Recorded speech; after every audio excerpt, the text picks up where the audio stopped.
Alright, just picked up this 2006 Dodge Ram 3500, 5.9, four-wheel drive with the G56 transmission.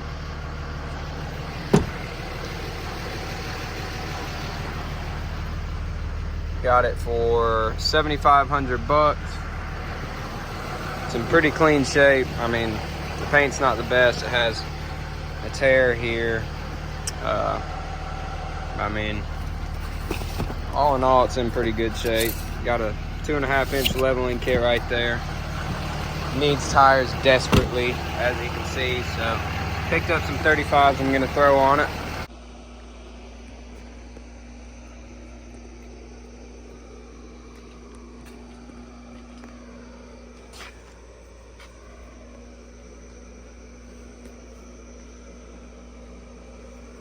We'll be getting those mounted tomorrow.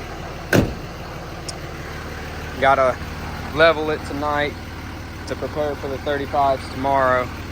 I went ahead and threw my toolbox, water tank, and generator in there because I had a couple jobs I had to do. I mean, it's in pretty good shape. Needs a tailgate. I've got one lined up, and a rear bumper. And the fiberglass dually fender's cracked, so I'm gonna get that fixed. But I mean, it runs like a sewing machine. It drives super good. As you can see, I mean, it is bone stock. Never been tuned, no injectors, nothing. Has 533 752 on it, but it runs and drives pretty awesome. That's another thing. I'm gonna get all that fixed, but I'm gonna be doing a build series on this, so if you're interested, stay tuned. At the bank right now getting some money for some truck parts, so keep you guys updated.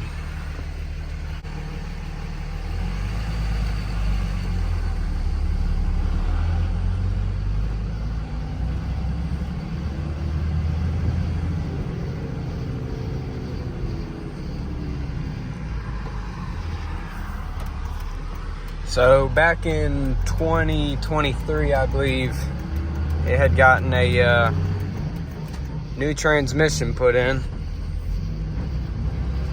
I'm not really sure why. I'm guessing it had some issues beforehand.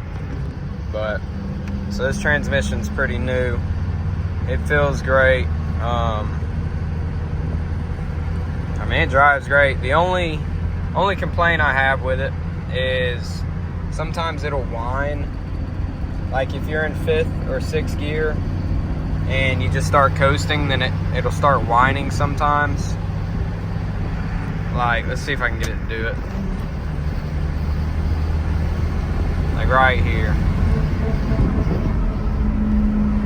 I haven't had any issues out of it. I don't think it's actually a mechanical issue. I think it's just a loud transmission. I don't know. The last G56 truck I had a upgraded single disc in it, and it drove great, all that. It was pretty aggressive, but the only issue with that was it chattered. Now this one doesn't chatter. I want to say it's the stock, just a stock replacement clutch. It doesn't chatter at all. It just has that little whine. And another annoying thing is the clutch lets out at the very top, so I'm going to see if I can adjust that through the pedal. But the steering feels super tight, and it drives really good. So headed home right now, about to get this leveling kit thrown on, and then tomorrow morning I'm gonna mount those 35s on it. That should already make it look a whole lot better. Probably, not too sure yet, but I'm probably gonna throw a single DIN radio replacement in here. I don't really want a screen. I've had a few screens, and they're kind of just annoying sometimes. So I'd rather just have a physical radio. And then I'm gonna replace all the door speakers with Scar, just kind of keeping it budget. But I mean, I'm $7,500 into this truck. Came with the leveling kit, came with the spacers for the 35s. The dude was gonna throw the 35s on it and he never got around to it. So all in all, I should be like maybe 8,500 into it, and I sold my last one for 15,500 and I was 76 into it.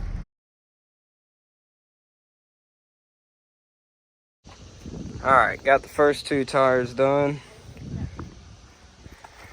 35, 12, 50, 17s. These are the spacers the guy had already bought. Orion Motor Tech.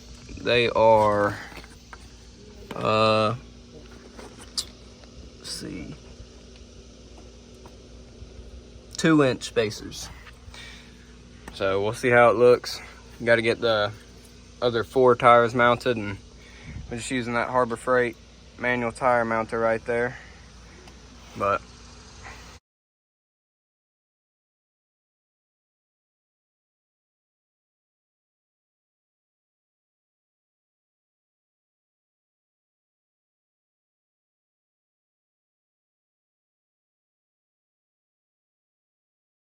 the comparison between the 35 1250s and these freaking bald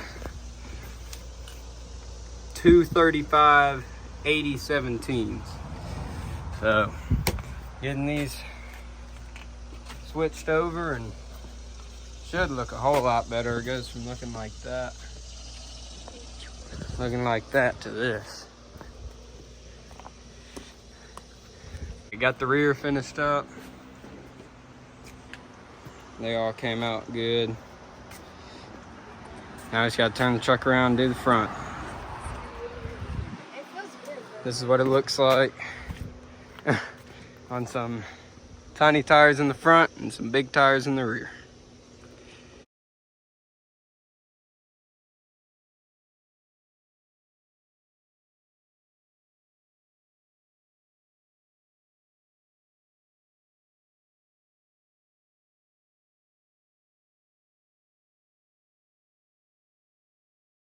Just got the first front tire done. Took the spacers the guy had off because it was already poking stupid far out, but with the 1250s it looks pretty good. This is with the spacers on those tiny tires, so if I put the 1250s on, it'd be probably out to like here. But went from that to that, so we got to finish up the last one, and then we got to throw the leveling kit on it, and then we'll be ready to roll.